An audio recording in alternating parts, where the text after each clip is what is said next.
हाय बंधुगण आज के आमी नतून रान्नार रेसिपि निये एसेछि। आज के आमी सर्षे बाटा दिए पालং शाकेर चच्चড়ি करब और एरकम शीशाला पालং शाकेर दरकार तबे चच्चড়িটা भालो होबे। देखुन एटा हच्छे देशी पालং बला हय, पुरो देशी पालং, एटा सबकटा देशी पालং। এটা দিয়ে আমি হচ্ছে সরষে বাটা দিয়ে চচ্চড়ি করে খাওয়াবো। ঠান্ডা আজকে, রোদ উঠেনি, আমরা খালি ডান্ডিগুলোই নেব। এরকম কচি কচি ডাটা আনতে হবে শিশালা পালং, তবে চচ্চড়ি খেতে সুস্বাদু লাগবে। আমরা এরকম কেটে নেব। আপনারা ডাঁটা চচ্চড়ি খেয়েছেন, সজনে ডাঁটা চচ্চড়ি খেয়েছেন, কিন্তু পালং শাকের ডাঁটার চচ্চড়ি খেয়েছেন কিনা জানি না। আমি আজকে যেভাবে রান্না করবো আপনারা বাড়িতে রান্না করে খেয়ে দেখবেন, ভীষণ সুস্বাদু লাগে। এরকম সুন্দর ডাঁটা দেখে নিতে হবে আর এই ফুলগুলো ফেলে দিতে হবে, মাথার ফুলগুলো ফেলে দিতে হবে। আর শীতে বেশ শিশালা পালং শাক ওঠে বাজারে, আর এটা দেশি পালং শাক। দেশি পালং শাকের তো কথাই নেই। এরকম ডান্ডি শুদ্ধ কেটে নিতে হবে, বেশি বাড়তেও না আবার বেশি কচিও না, কিন্তু বেশ সুন্দর। এই গোড়াটা কিন্তু আমরা ফেলবো না, গোড়াটা কিন্তু মিষ্টি মিষ্টি লাগে। গোড়াটা এভাবে কেটে নেবেন, দেখেন এখানে মাঝখানে একটু ফেলে নেবেন, ব্যাস। ঠিক এরকম মোটা মোটা দেখে ডাঁটা নিয়ে আসবেন বাজার থেকে, আর এই মাথার ফুলগুলো ফেলে দেবেন। কি সুন্দর একদম লক লক করছে। এই পাতাগুলো আমরা ফেলে দেবো, এগুলো নেব না।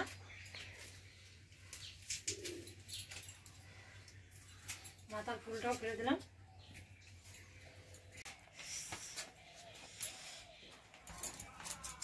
গোয়াটা কিন্তু খেতে টেস্ট লাগে, মিষ্টি লাগে। একটু আমি সামান্য ফেলে দেবো, ফেলে দিতে হবে। আমার কাটা কমপ্লিট, আমি ভালো করে ধুয়ে নেব।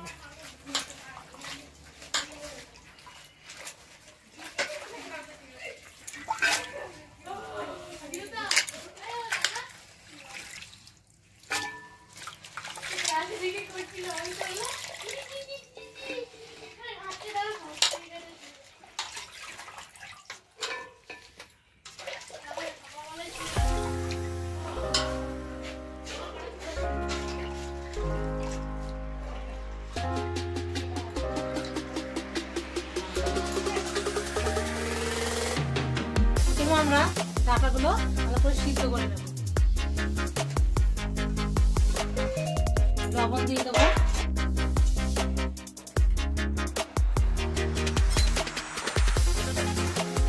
জল দিয়ে দিলাম। আমি এটাকে ভালো করে সিদ্ধ করব।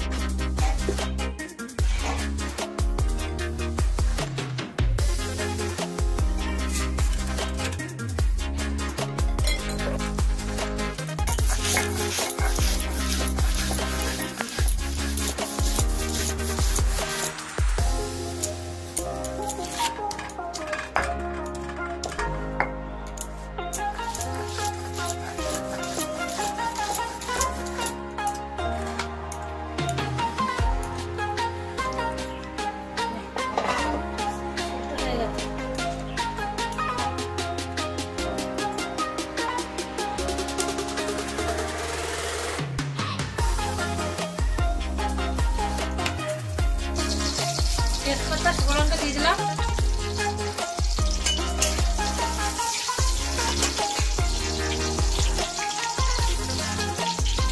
পাঁচফোড়ন দিয়ে দেবো,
সামান্য একটু চিনি দিয়ে দেবো।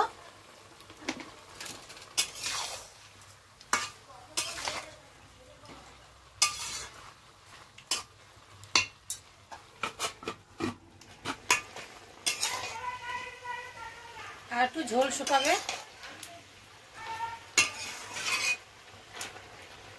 সামান্য একটু চালের গুঁড়া দিয়ে দেবো।